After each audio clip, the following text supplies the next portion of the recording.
санал хэлсэн хоёр гишүүнтэй санал нэг байгаа юм л да. Тийм учраас би бас нэмж санал хэлэх байдлаар бас тоццгоё гэж бодсон юм. Энэ оны хувьд бол бид нар зам барилгын ажлын санхүүжилтийн хувьд эсвэл концессор баригдах ёстой замуудын хувьд шилэгдээгүй нэг зам үлдээгүй бүгд шилэгдээд явж байгаа. Дэмбэрэл даргын яриад байгаа тэр юу бол яг таны хэлсэн тэр хөлбраар шийдэгдэхээр явж байгаа.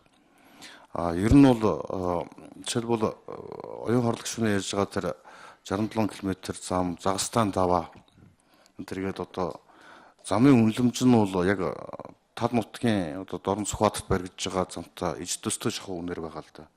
Тэгэхээр тэрэн дээр бид нэр Загастан давааг тууж гаргамдаг чинь өөрөө бараг 28 метр гүн хад чулуу одоо сэтэлж гарах ёстой. Тэр үнэлгээр явж болохгүй байгаа.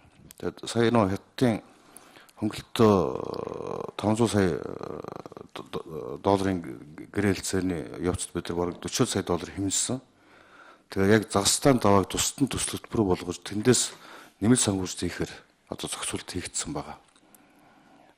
Дээрээс нь одоо бид нэр эх хонд хэдийгээр одоо билет бүсээ чангалах ёстой улсын төсвийн санхүүжилтийн зам барилгын ажлууд цөөхөн байх хэдийг ижгэлдэгсэн.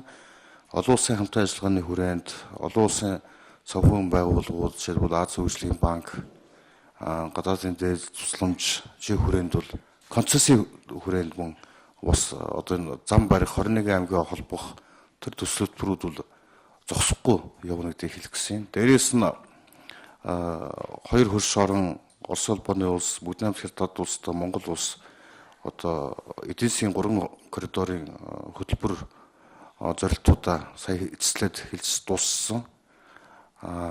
Удахгүй Ташкентад манай 3 орны тэргүүнүүд уулзаж энийг одоо ёсчилж одоо албажуулна. Тэгээ энэ хүрээнд ч гэсэн одоо олон зам